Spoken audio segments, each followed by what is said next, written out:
this translates to a big, beautiful mansion on there. So I'm only going to spend a few minutes before I have to get my daughter.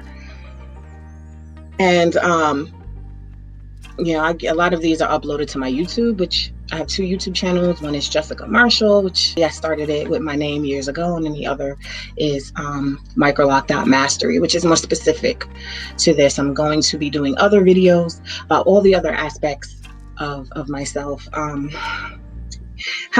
welcome to the Jessica Marshall channel. Hey, y'all. Okay. When I have a point or a message that comes through contact with a lot of clients, a lot of people, it's kind of a theme. I feel like I definitely want to talk about it. And this one is one I think is a little, I might have touched on before, but it's definitely important. And it's about people rushing services. For instance, people are coming, and I'm sure other professionals can relate, when you have someone new or someone transfer for someone and they're like, my person did this service for me in only 1 hour, in only 2 hours. And you know that for your skills and your knowledge and experience, that service is not going to take you 2 hours. Because, for instance, people come with needed repairs. They need something. It's a higher level need that cannot be rushed. And I feel like I sound like an older person saying this, but I feel like we're in like a microwave culture where people want things quick, fast.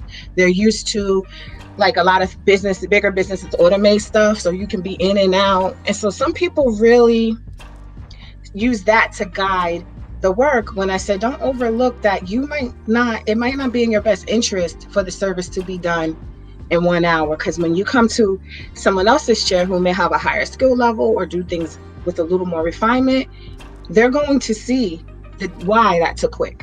A lot of times things are overlooked. So for instance, I feel like when people are charging, I charge by the hour, and people that I train, I teach to charge by the hour. It might dim, but we can still see you. Okay.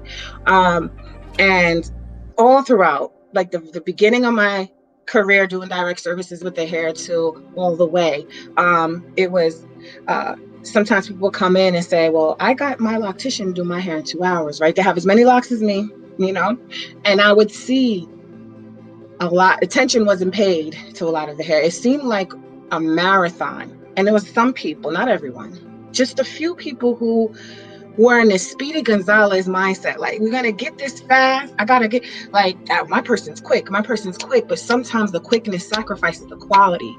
And quality is something that might take just a little more time. And I don't mean that we have to sit and like sit in someone's chair for hours. Like, if when some things are just really slow, and that's another issue. But when someone is focusing on the quality of the service, the quality of your hair, the quality, making sure that visually everything is together, sometimes that takes just a little bit more time. And I remember I was sent to first few years, and now I become increasingly more confident, and results become more seen and apparent. But I remember sitting doing someone's hair, and I glanced, and she was texting, like she was a transfer from someone, and she's like, she's a bit slower. But I remember, and this is a tip I'm going to tell y'all, a tip after I tell you the story that's going to enhance what you do. I remember saying to I was looking at her hair, and she had puffy, it was a lot of things that needed to be fixed. And I was going in and I was just doing it. I was just like going over someone else's work, just because my automatic was like, I can't overlook this. Like, I'm just going to go ahead and close that up. I'm just going to go ahead and smooth that out. And I was doing that, and I was including it in the service. And so, maybe she got 2.5 hours somewhere else, and I took 4, and I remember feeling completely like not broken, but like a little offended, because I was like, I just made her hair look so much better. And then I had to have a conversation with my mentor. This is years ago. And we said, we had to come up with a way to handle that, because she was giving great advice. She said, sometimes people come from a world where things are quick and fast at the sacrifice of quality. And you go in and you're cleaning it up and you're making it look nice, which takes a little bit more time. And then they complain that it took too long and go to, somewhere that's fast. And what you've done is you basically enhance their hair, the quality of their hair, without, making it clear. So I said, make it clear that as we go through the hair, it looks like you can have some spaces closed up. It looks like you can have some repair work done. Would you like for me to address that after? Would you like for me to address that now? It might make the session longer. And I had to be clear about saying that, because sometimes people are in a mindset, again, of speed, and they got things to do and they booked things later on. And so, and I respecting people's time, but also knowing that I have to be clear, because you can't expect magic to be like microwaved. And if you really want results, sometimes you have to pay for that result, pay for that enhancement in time or in money or whatever it is. So going forward after that situation, I would always take an assessment really quick and say, okay, before we even started, we clarified what we were going to do. You were booked for a retightening, but I'm noticing there's these things going on. There may be some locks that may need to be split, combined. You might see that later on. Always being clear, always stating that it's a little extra work. It's going to really strengthen your hair, but obviously I understand if that's not something you can do right now, but maybe that's something, okay, I lost you guys on Instagram. Maybe that's something that we could do later, but this is a service that does take time. And, when people are going fast, most of the time, I can tell, because you just focusing, especially early on in the locking stages, with someone just focusing on your retightening only, like mainly, is really like a recipe for it, not to get the best results, because it's going to take attention to the whole head, the whole lock. It doesn't mean sitting in someone's chair for 20 hours, 8 hours. No, it just means that is, a part of the process, not extra stuff. So you had to be clear about what I consider to be extra and what I consider to be a part of a normal part. So I said I would not allow things that are structurally damaging to the lock, like damage that's structurally, would not let that pass. I will be communicative and tell them I would definitely need to address this. Otherwise, you may possibly lose this lock, or otherwise it may possibly create further problems. But if it was something like cosmetic or, definitely can be enhanced, I definitely can do a little bit more refinement to it, but doesn't need to happen right that moment. Then we talk about that. But I just like, for clients and professionals alike, I remember, switching over from loose natural to locks. And sometimes, it really tests your patience as a client. It tests a lot of things. Sometimes it's unknown. It's just the unfamiliar. And the first few retightenings sometimes are longer. And you're like, how long is it going to take? A lot of clients are like, how long? They would go all the way from, let's say, 5 hours all the way down to 2.5, because that time was spent doing what it needed to be done, and all that we were doing as time went on was just focusing on the new growth. And but when it's a marathon and a race to some imaginary finish line of appointments, I think that is not a good goal to set to assess how well someone is doing, because only how fast they are. It's a combination of speed and efficiency and effectiveness and results that make the magic thing. So so that was a message I wanted to say. I think I went over the main points that but another important point is always to be transparent about what is happening.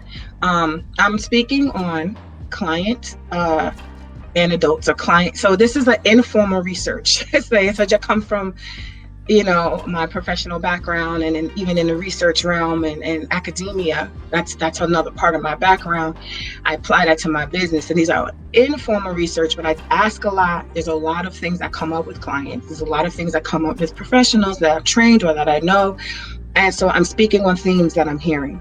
And another big complaint that people have is that things are being done to the hair that they're not aware of, such as um, combining locks, cutting out locks, not just a minor, like, oh, I just combined one, and but on a significant level, and that not being communicated to the client.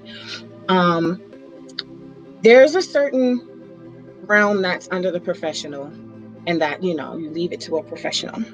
And then there's a part that should be communicated, and there's like an in between, is like a healthy balance. I know my loctician has done some stuff when I was going to her years ago. But I trusted her. There were so many other factors that I trusted about the process. But I think as we're building trust, that communication should always be there. So people are, sometimes are like, well, I had a particular client. You don't know what other people going through in their life or how their mental coping mechanisms are. But I mean, one woman for years was talked about what one loctician had done her hair. Like it was really severely impacted her mentally, because they had combined and did a lot of things, probably doing what needed to be done. So I'm not gonna knock that loctician, but it was like that client just felt like she wasn't communicated, and it was things were just done really quickly, and then she didn't know, and then she went home, and then she started noticing. I think it was coupled with a couple other things that had nothing to do with the loctician. But that was one extreme example. And then there's a lot of other little examples of people who are just like, I didn't know what was going on. Like, so now I don't know how I feel about that.